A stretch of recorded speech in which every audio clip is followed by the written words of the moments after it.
నమస్తే. నేను మీ కిషోర్ కుమార్. ఈ వీడియో మీరు మొదటిసారి మన ఛానల్లో చూస్తున్నట్లయితే దయచేసి ఈ ఛానల్ని సబ్స్క్రైబ్ చేయండి. మీ ప్రోత్సాహమే మాకు కొండంత బలం. ఈరోజు నేను విశ్లేషించే మాట్లాడబోయేటటువంటి అంశం చాలా ముఖ్యమైన టాపిక్ అన్నమాట. తిరుమల తిరుపతి దేవస్థానం గురించి. ఎస్, ఈ మధ్య కాలంలో ముఖ్యంగా తాజాగా రెండు అంశాల విషయంలో బహుశా మూడు అనుకోవచ్చు అనమాట. తిరుమల తిరుపతి దేవస్థానం మరొక్కసారి అందరి నోళ్లలో నానుతున్నటువంటి పరిస్థితి. అవేంటో నేను వివరంగా పోసగుచ్చినట్టుగా వివరించేటటువంటి ప్రయత్నం అయితే చేయబోతున్నాను.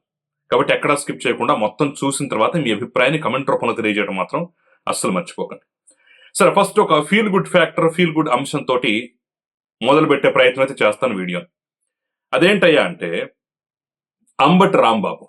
అంబటి రాంబాబుకి తిరుమల తిరుపతి దేవస్థానానికి సంబంధం ఏంటయ్యా అని చెప్పేసి అడగొచ్చు. ఎస్, సంబంధం లేకపోవచ్చు కానివ్వండి, ఆయన కూడా ఒక భక్తుడే. తాజాగా తిరుమల తిరుపతి దేవస్థానం శ్రీవారి దగ్గరికి వెళ్లి శ్రీవారిని దర్శించుకొని వెంగమాంబ అన్నప్రసాద కేంద్రంలో అన్నప్రసాదం తీసుకుని మరి వచ్చారు. ఆయన ఈ మధ్య కాలంలో సొంత ఛానల్ పెట్టుకున్నారు. రాజకీయ అంశాలతో పాటు అనేక అంశాలను కూడా అందుట్లో వీడియోల రూపంలో అప్డేట్ చేస్తున్నారు. తాజాగా పెట్టినటువంటి వీడియో ఏంటయ్యా అంటే తాను వందే భారత్ ఎక్స్ప్రెస్ లో ప్రయాణం చేస్తూ అక్కడికి వెళ్ళటం, దర్శనం చేసుకోవడం, ఈ కార్యక్రమాలన్నింటికి సంబంధించి ఒక చిన్న వ్లాగ్ లాగా పెట్టారనమాట. తిరుమల తిరుపతి దేవస్థానం ఆధ్వర్యంలో నడుస్తున్నటువంటి వెంగమాంబ అన్నప్రసాద సత్రంలో అక్కడ అన్నప్రసాదం అద్భుతంగా ఉంది, రుచిగా ఉంది, శుచిగా ఉంది, గతం కన్నా బాగుంది. దాదాపుగా 90,000 మందికి ప్రతిరోజు అన్నప్రసాదం వితరణ చేస్తున్నారు. పర్వదినాల్లో 1,30,000 మంది కూడా వచ్చే అవకాశం ఉంటుంది. అసలు ఇంతమందికి అంత అద్భుతంగా ఎలా పెడుతున్నారో అర్థం కావటం లేదు. శుచి శుభ్రత కూడా అద్భుతంగా అక్కడ మెయింటైన్ చేస్తున్నారని చెప్పేసి ప్రశంసల వర్షం కురిపిస్తూ ఆ వీడియో పెట్టడం జరిగింది. పెట్టిన క్షణాల్లోనే తెలుగుదేశం పార్టీ నేతలు కానీ, తెలుగుదేశం పార్టీ కార్యకర్తలు, ముఖ్యంగా సోషల్ మీడియాలో ఉండేవాళ్ళు పెద్ద ఎత్తున విపరీతంగా దాన్ని వైరల్ చేయడం మొదలుపెట్టారు. చూసారా, అంబటి రాంబాబే చెప్పాడు, ఒప్పుకున్నాడని చెప్పేసి.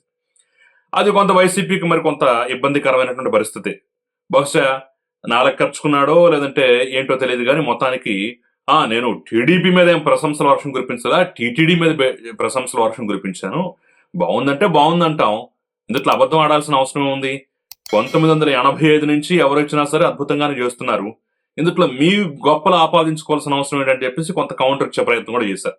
సరే, మొత్తానికి జరగాల్సిన డ్యామేజ్ అనవలే కానివ్వండి, ఆయన అభిప్రాయం ఆయన చెప్పారు, వాస్తవంగా చెప్పారు, నెక్కచ్చిగా చెప్పారని చెప్పేసి అయితే అంటున్నారు.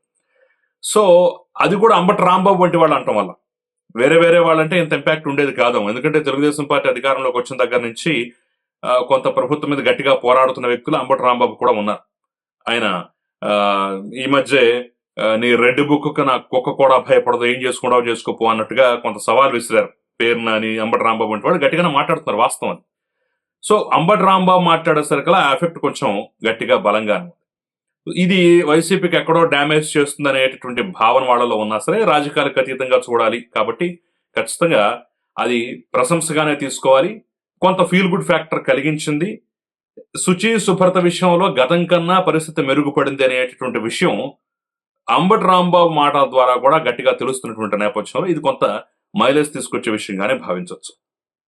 ఇక రెండో ప్రధానమైనటువంటి అంశం ఏంటయ్యా అంటే ఈ మధ్య కాలంలో లడ్డు కల్తీ నెయ్యి వివాదం అనేది కోల్డ్ స్టోరేజ్లకు వెళ్ళిపోయింది. ఉమ్మడి సిట్టేదో వేశారు, వాళ్ళేం తేల్చట్లేదు, వాళ్ళేమి దాన్ని ఒక దరికి చేర్చట్లేదు, అసలు ఏమైపోయింది ఆ కేసు అని చెప్పేసి చాలా మంది మదన పడుతున్నటువంటి సందర్భాన్ని మనం చూస్తున్నాం. ఏంటి అసలు ఈ కేసును ఏం చేయబోతున్నారని చెప్పేసి కూడా గట్టిగా ప్రశ్నిస్తున్న పరిస్థితి చూడబోతున్నాం. అయితే తాజాగా తెలుగుదేశం పార్టీ నేతలు, బీజేపీ నేతలు చేస్తున్నటువంటి ఆరోపణ ఏంటయ్యా అంటే కొన్ని ఇంగ్లీష్ వార్తాపత్రికల వెబ్సైట్లో కూడా ఈ అంశం వచ్చింది. కల్తీ మాట వాస్తవమే. కల్తీకి కేంద్రంగా భావిస్తున్నటువంటి బోలేబాబా డైరీ 2019-24 మధ్య దాదాపుగా 68 లక్షల కిలోల నెయ్యిని సరఫరా చేసింది. కానీ వాళ్ళు 1 లీటర్ కూడా గోవు పాలు సేకరించకుండానే ఈ సరఫరా ఎలా చేయగలిగారు? ఒక్కటంటే 1 లీటర్ కూడా వాళ్ళు గోవు పాలు, ఆవు పాలు సేకరించకుండా 1 కాదు 2 కాదు 68 లక్షల కేజీలని, దాదాపుగా 250 కోట్ల సుమారు నెయ్యిని ఎలా సరఫరా చేయగలిగారు? ఇది కల్తీ అని చెప్పేసి సిబిఐ తేల్చినట్టుగా, రసాయన పదార్థాలతో ఆ నెయ్యి తయారు చేసినట్టుగా గుర్తించినట్లుగా వాళ్ళకి ఆ రసాయన పదార్థాలు ఎవరు సరఫరా చేశారనేటువంటి వివరాలు కూడా రాబట్టినట్టుగా, ఆ సరఫరాదారును కూడా పట్టుకున్నట్టుగా అయితే ఇదంతా సిబిఐ చేసింది, పట్టుకుంది, ఈ విషయాలు బయటకు వచ్చాయని చెప్పేసి అయితే స్వచ్ఛాంధ్ర కార్పొరేషన్ చైర్మన్ పట్టాభిరామ్ వంటి వాళ్ళు, 20 సూత్రాల కమిటీ చైర్మన్ గా ఉన్నటువంటి బీజేపీ నేత లంకా దినకర్ వంటి వాళ్ళు ఏకంగా ప్రెస్ తో, మీడియాతోనే మాట్లాడి విమర్శల వర్షం కురిపిస్తున్నటువంటి పరిస్థితి మనం చూడొచ్చు. కొన్ని ఆంగ్ల వెబ్సైట్ లో కూడా వచ్చినట్టుగా తెలుస్తోంది. ఆ స్క్రీన్ షాట్లు కూడా సోషల్ మీడియాలో పెద్ద ఎత్తున వైరల్ అవుతున్నాయి. ఇదే గనక నిజమైతే, ఇదే గనక వాస్తవం అయితే కొన్ని కోట్ల మంది శ్రీవారి భక్తుల మనోభావాలు దెబ్బతీసినటువంటి పాపం ఖచ్చితంగా గత ప్రభుత్వానికి అంటుకోక మానదు. ఈ మధ్య చూసాం వైవి సుబ్బారెడ్డి పిఏనే సాక్షాత్తు ఆయన చైర్మన్ గా ఉన్నాడు. ఆ బీజం ఆ సందర్భంలోనే పడిందని చెప్పేసి ఆరోపణలు కూడా ఉన్నాయి. ఆయన పిఏనే అరెస్ట్ చేసినటువంటి వైనం. ఆ యొక్క ఖాతాలు ఏవైతే ఉన్నాయో, ఆయన గానీ ఆయన భార్యకు సంబంధించిన ఖాతాలు కానివ్వండి ఏవైతే ఉన్నాయో వాటిని తనిఖీ చేసుకునేటటువంటి అధికారం మాకు ఇవ్వాలి అని చెప్పేసి ఇటు దర్యాప్తు అధికారులు పట్టుబడుతున్న నేపథ్యంలో ఆ తనిఖీ నుంచి వద్దు, తనిఖీ చేయడానికి వీలు లేదని చెప్పేసి ఆయన కోర్టు నుంచి ఏదో ఆర్డర్ తెచ్చుకున్నాడు అనుకుంటా. మళ్ళీ దానికి కౌంటర్ అది వేస్తున్నారు. కౌంటర్ కూడా సిబిఐ అధికారులు వేశారు. సిబిఐ అధికారులకి దర్యాప్తు అధికారికి అధికారం ఉంటుంది. దానికి సంబంధించిన డబ్బులు ఆయన ఖాతాల్లో వాళ్ళ మనుషుల ఖాతాల్లో పడ్డాయి. ఖచ్చితంగా మేము ఆ ఖాతాలు తనిఖీ చేయాల్సిందే, మా దగ్గర ప్రాథమిక ఆధారాలు ఉన్నాయని చెప్పేసి వాళ్ళు కూడా గట్టిగా కౌంటర్ వేసినటువంటి పరిస్థితి. ఓ పక్క వైవి సుబ్బారెడ్డి పిఏ అరెస్టు, ఇది అంతా వాళ్ళకే చుట్టుకుంటున్నటువంటి పరిస్థితి కనిపిస్తున్న నేపథ్యంలో ఇప్పుడు ఏకంగా బోలేబాబా డైరీకి సంబంధించి వాళ్ళు కల్తీ సరఫరా చేశారు. అసలు 1 లీటర్ పాలు కూడా సేకరించకుండా ఇదంతా మొత్తం చేసేశారు. ఇదంతా కల్తీయా, రసాయన పదార్థాలు ఎవరు తయారు చేశాడో వాడిని కూడా పట్టుకున్నారని చెప్పేసి సిబిఐ గుర్తించిందని చెప్పేసి ఆరోపణలు రావడం అనేది ఖచ్చితంగా ఇబ్బందికర పరిస్థితి.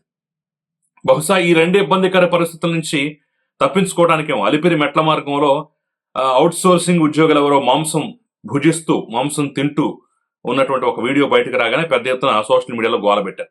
సో అఫ్ కోర్స్ వాళ్ళని కూడా సస్పెండ్ చేస్తూ వాళ్ళ మీద కేసు నమోదు చేసినట్టుగా అయితే ప్రభుత్వం ప్రకటించింది. ఖచ్చితంగా తప్పే. అలిపిరి కానివ్వండి, లేదంటే తిరుమల కొండ దేవస్థానం కానివ్వండి, ఆ కొండ ప్రాంతాలు కానివ్వండి, ఖచ్చితంగా ఆధ్యాత్మికంగా చాలా ముఖ్యమైన ప్రాంతాలు. అక్కడ మాంసం గాని, మద్యం గాని పూర్తి స్థాయిలో నిషేధం. అడపాదడపా ఇలాంటి పనులు ఎవరు చేసినా సరే ఖచ్చితంగా శిక్షించాల్సిందే. అది అవుట్ సోర్సింగ్ సిబ్బంది అయినా, చిన్న సైజు కార్మికులైనా, లేదంటే పెద్ద సైజు వ్యక్తులైనా సరే, ఎవరైనా సరే శిక్షించి తీరాల్సినటువంటి అంశం. ఈ నేపథ్యంలోనే ఈ 3 వివాదాలు, ఈ 3 అంశాల కేంద్రంగా మరొక్కసారి తిరుమల తిరుపతి దేవస్థానం కానివ్వండి, పరిపాలనా మండలి కానివ్వండి, పాజిటివ్ గా కానివ్వండి, నెగిటివ్ గా కానివ్వండి, ఈ రకంగా అయితే అందరి నోళ్లలో నానుతున్నటువంటి పరిస్థితి.